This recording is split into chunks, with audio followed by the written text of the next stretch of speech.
here's the chorus.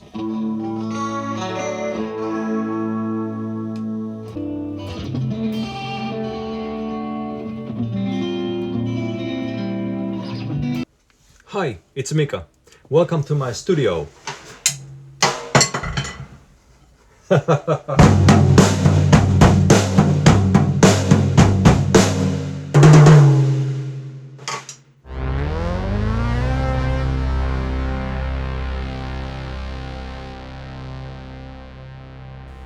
I'd like to take you around this studio of mine, this little room, explain how I've set things. Hopefully it'll inspire you set your own place. I do all the composition, production, mixing, rehearsing, Skype lessons I give here. I have a camera here for and usually I have my Mac computer here so I can communicate with the students. And usually when I record any YouTube videos, I also have my camera over here. And this has been in my use since 2007, I think, around the time when I was working on the debut album of Mr. Fastfinger. And those days I just realized I need a dedicated space for getting the work done, recording and everything. And this used to be a wood workshop, and there was so much wood dust here, and we just cleaned it all out and brought in the guitar and a computer and things so I could record and do my thing. But over the years, little things have been brought in and some of the things have been kicked out, and it's been evolving and becoming really a great space for me to do my things. I don't know where to begin. I haven't designed this video, have no script, so let's start with something. It's always a good idea to start with the most boring stuff. Here in the corner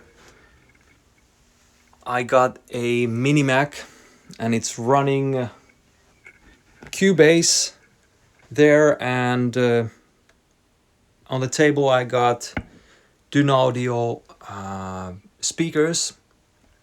I don't know which model, and keyboard and a mouse, and this here works as a MIDI controller, so it's kind of handy to have a little pad MIDI controller. I can play stuff on Cubase and so on. And then on the right side of my workspace I have a Yamaha MGP12 mixer, which serves mainly as a monitor mixer. Some stuff actually is being routed through it, but it's great because when I'm working, I got one channel for my guitar monitoring, and this is for the Cubase playback, and then these channels are assignable. I'll explain my rack in just a minute, how things go. And what's cool about this is also it has built-in effects. It has Rev-X algorithm stuff, halls and things over there. And wait a second. Yeah, and also there's SPX effects as well. And I actually use those effects every day. It's great for when I just play the guitar, have a little bit of hall there, and SPX has the coolest algorithm called Symphonic, which is kind of like a doubler detune kind of thing. It's a classic thing, and it's been used in so many classic records, especially 80s, because it can thicken up the guitar tone really nice. Maybe I'll demonstrate it in a minute, but let's take a look at the right side, the thing that I built this early this year, my rack. And first of all, there's the 8-track recorder, and it's been hooked up, cables running there, and no cassette in. But what's cool about this is I've hooked it to my splitter and this Rain SM26, which is a splitter mixer, and I can do 8-track quick monitor mix with this when I'm recording with this 8-track cassette recorder.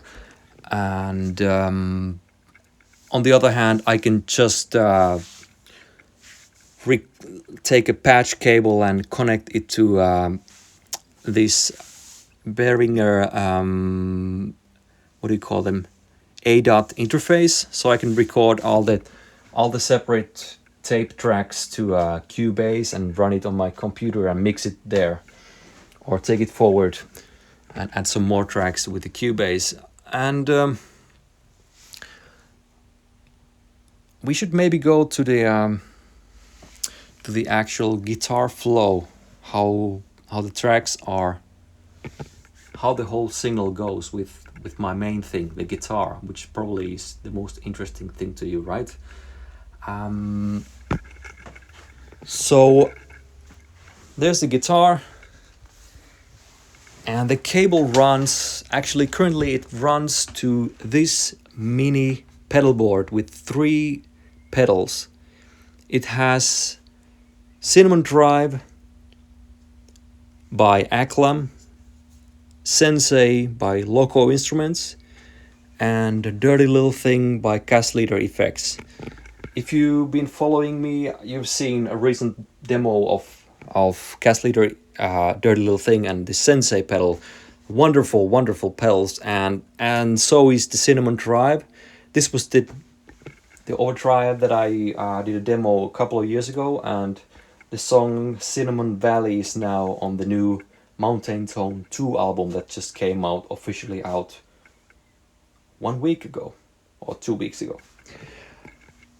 And they're all very different drives, so I can, depending on what I'm doing and how I feel like, I can choose an overdrive pedal if I need one. Then the signal goes to my pedal board and the preamp section. I think I need a dedicated video to explain it all. You can also see my video that I did with Troy Grady, the live stream. There I explain the whole pedal board and how it works with the amplifier. Anyways, there's a snake that carries all the signal and it goes to the preamp. Currently I got the Tyyskä Tubeman Plus here that I use, and also I have the Tubemeister Deluxe 40, and I kind of swap between these two. They are both great sounding, and they're just exactly what I expect and want from an amplifier. And the signal goes from the preamp section of these, either this or this, to the back to pedal board for some delay and reverb, and then it goes back to either to the power amp section of Deluxe 40, or maybe it goes straight to Torpedo C.A.B. M, and from there it splits. The other signal goes to the tuner, so I can always check my tuning from this Strobo Stomp, which has to be one of the most clearest and fastest and most precise tuners I've ever seen. It's absolutely awesome having it always on here. And then I have Nova Delay, and this is for me being able to create a stereo delay that I can use for monitoring, and I usually have it here behind the handle, and it's just a delay, all wet signal. And the effects actually come to this patch bay first, the Guitar FX stereo it reads there, and that goes straight to the mixer channel 9 and 10. So it's actually here. Okay, now you can hear me a little bit different. I'm actually using this condenser microphone over here, and I have guitar hooked to the line. So yeah, this is my dry guitar.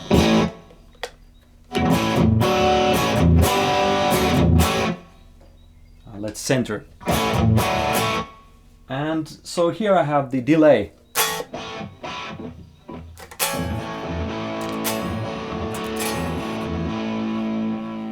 So I can separately mix it how I wish.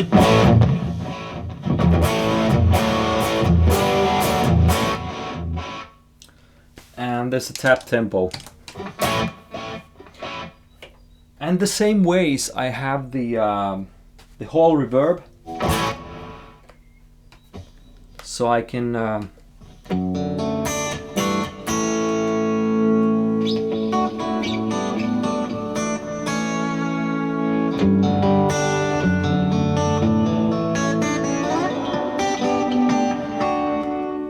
also I got the SPX. This was the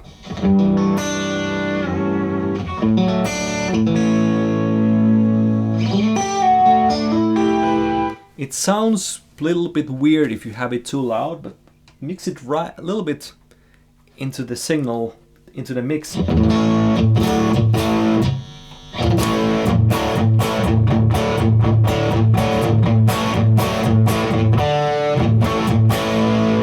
It adds a little bit of thickness and stereo to the guitar. It sounds a bit like you're adding a room to the mix. So it's a cool thing. And so we have a delay and SPX, symphonic, and then the whole. And yet I'm not using any effects from the pedal board. And I have more. Let me show you the power of the patch bay. I started designing this in December and started building it on. I built it in January. Here's a here's a picture of that that I drew. And anyway, I wanted to have some of my oldest stuff as part of this, because there's things like the Boss SA50. This one I got it in 92 or 1991, and it used to be basically the only guitar gear that I had. I had a PV combo amplifier. My guitar had this SE50 multi-effect processor, and then I had one Ibanez metal charger pedal that I have stored back there. And it's really cool to have this rack in use again after decades. I haven't touched it, and so I placed a new battery inside it for the memory, and it's working again. And to my surprise, some of the algorithms, some of the sounds are really good with this one. Like the one, I have space chorus here. And this is how I actually am able to hook things with this patch bay. I'll show it to you. So from this mixer, cables are running to the back of this unit. So for example, the aux send that I'm opening here is actually, the signal goes to this place here. So that's the aux, and I can take that aux and put a cable there, and I hook it to the SE50 input. And when I play the guitar now and I have the aux open, you will actually hear the signal will go to this unit. And the other thing that I need to do still is have the output of this go to my mixer so I can actually hear it, and if I want I can actually record it. So I'm taking the left and right from the boss to let's put it to 9 and 10, and I can already hear the noise of the chorus a bit. So let's hear how that sounds. Alright, so this is the guitar.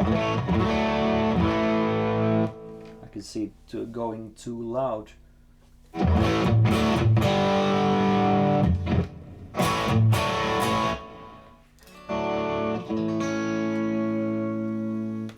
Here's the chorus.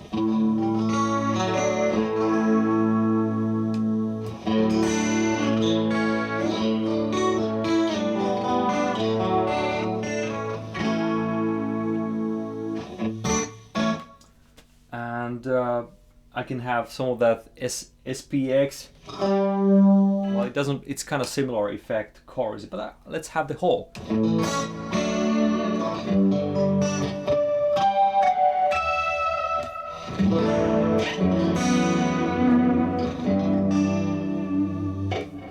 So and it's a multi-effect processor, so I can have like a detune from it.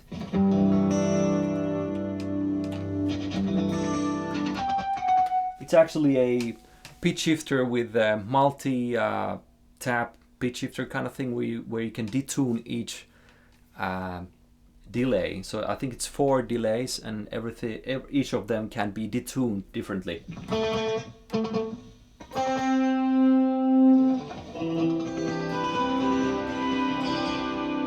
And it sounds great when you have a little bit of that in the mix.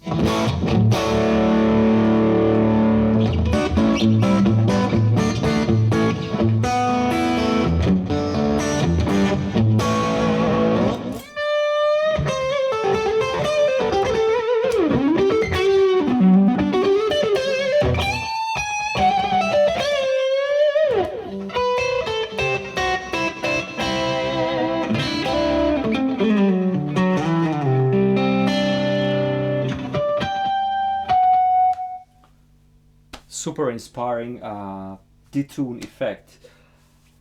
So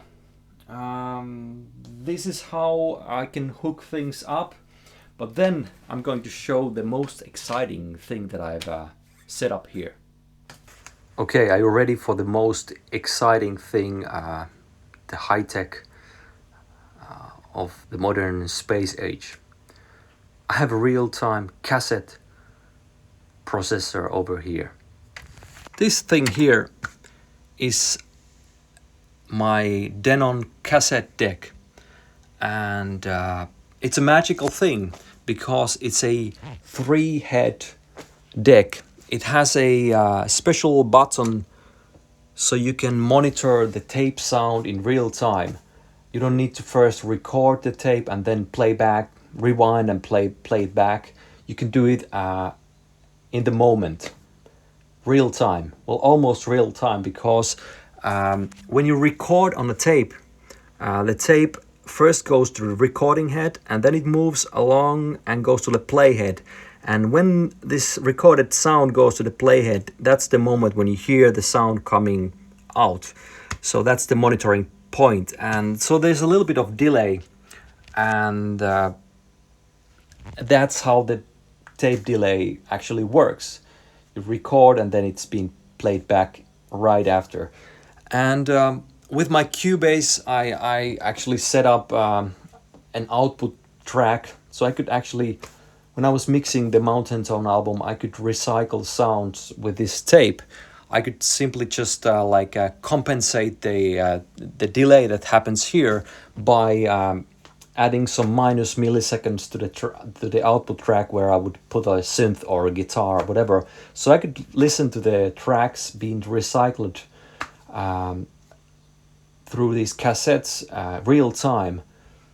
And that was super cool because I will show it to you in a second. All the different types of cassettes, like having these were actually my process tapes. I could have like type 1, AD, TDK, SA, cheap cassettes, or more fancy SAX or old school cassette like 76 BOSF chrome cassette, and I would use these different tapes for different sounds, and also this tape deck has a bias setting so you can have more. Well, just let me show it to you. Okay, so now I have my guitar here, and I've set it to aux, and then I've set it to the input of the tape deck, and monitor source is set to tape, and to be able to hear the sound being processed on tape, you actually have to record. So you don't hear anything unless if you have record on, and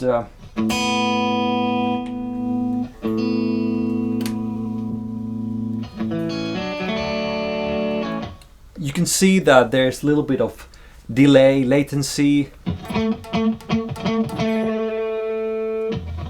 So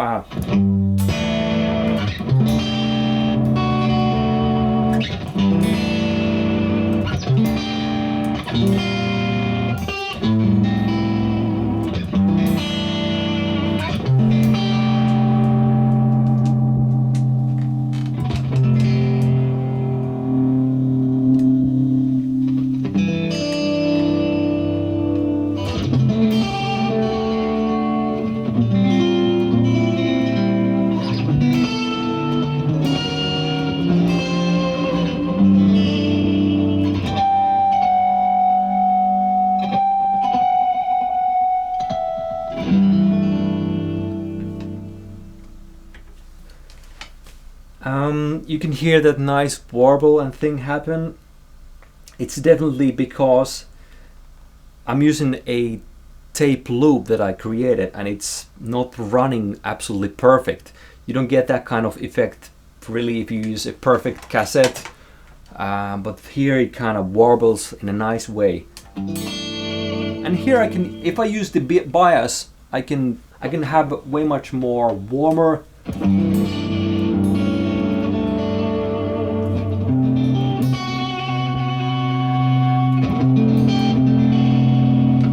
I can drive the tape louder.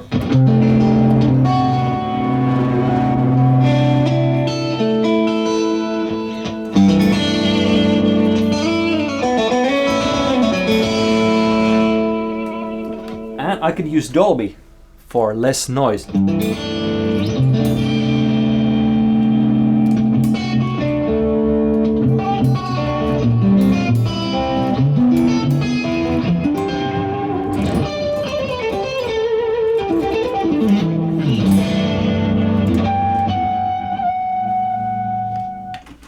And since this is a loop, I can actually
there you have it. That's the tape loop with the stereo deck. Okay, let's fast forward.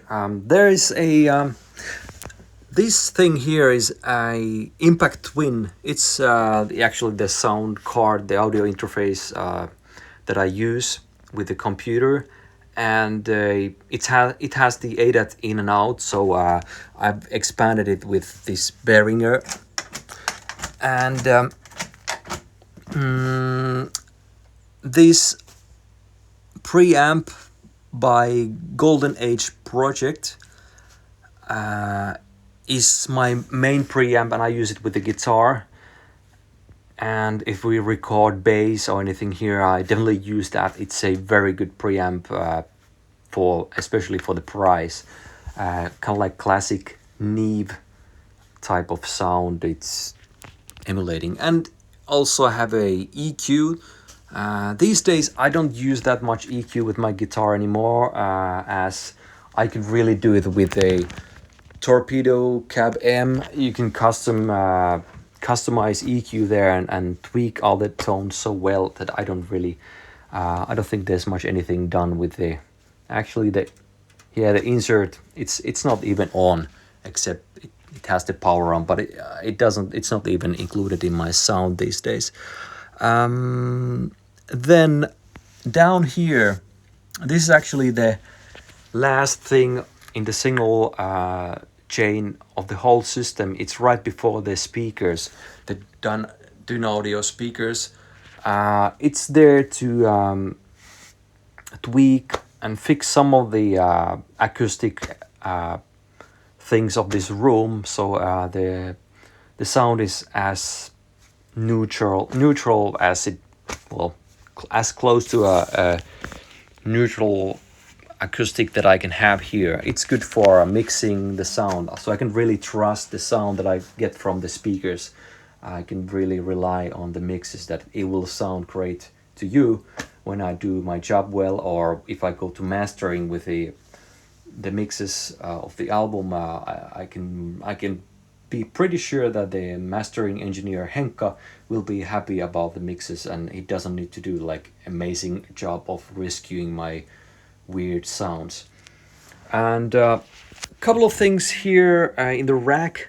In addition to the guitar effects and the denom tape, I got a very old Boss DI200. So that's a digital delay, and that does really cool stuff as well. It does looping and modulation and really low quality sampling. So it's like the really cool lo-fi effect. I haven't been really using it much ever, but now it's actually hooked. I can really easily take advantage of that thing. Then there's a TC M300, a budget effects rack thing. It sounds great. It has nice reverbs and delays and stuff. And there's one weird looking box in the floor, and that is not an amplifier. It's a vintage style rack where I have a mixer and audio interface and a little cheap Alesis compressor that I've had for decades. This is a box where I create a mix for my videos. What I basically do is I take a mix from here with guitar and backing tracks, whatever effects I want, a stereo mix that I send to this mixer here. And also I take a separate cable for this microphone. So my speak is coming another route to into this mixer, and there I have an insert for this compressor, and I got a docking thing happening. And that means whenever I play the guitar, my voice, this microphone docks and goes down. So it means that the microphone sound of this microphone really captures the sound of the whole room. So this microphone can't ruin my great guitar sound because when I play the guitar, the microphone goes down. And it's automated with the docking, and that's how I get a real-time mix, stereo mix for all my basic videos and Skype lessons and whatever I do with video. And yeah, that was something that I scratched my head a little bit for a long time, and it's really helpful. And on here I have a table. It's just a table. I'm very excited about it because I have a space to have my laptop on, and I can, when I'm doing Skype lessons or if I'm shooting some video and I want to check the material, I can quickly do that, and I sometimes might end up editing video here as well. And what else? Here I got like the storage, easy access to the door out. I have my cabinets, Tyyskä 1x12 with the G12T75s inside for the right tone.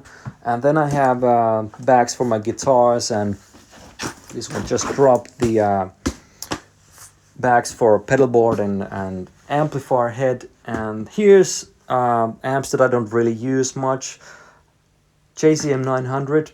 This was for over 10 years. It was stored in one studio that I just got it back. Guitars Retro, the original tapping boogie stuff was recorded with this, but I did some serious boosting to get the right sound. And Triumph Mark II, that needs a little bit of fixing so I could actually use that. Then there's my library of old guitar mags, guitar players and Guitar World magazines mainly. And there's something special here. It's a mini harp that I got from Juha Ruokangas a long time ago, and I'm supposed to create some music with that. And yeah. And here's a drum kit, my daughter's drum kit, Sakai little kit, Pack D, but it has a custom, really good Yamaha kick drum, and all the cymbals and stuff I got from Thomas Sternros, our drummer. And yeah, I think I might have missed these. I have a couple of guitars on the wall, which Frank Zappa is guarding, and these two squirrels as well. Yeah, and the mountain. I think with this mountain it's a good time to finally end this video. So bye bye for now, and see you soon. Thanks for watching. Hope this was somehow entertaining. Wax on.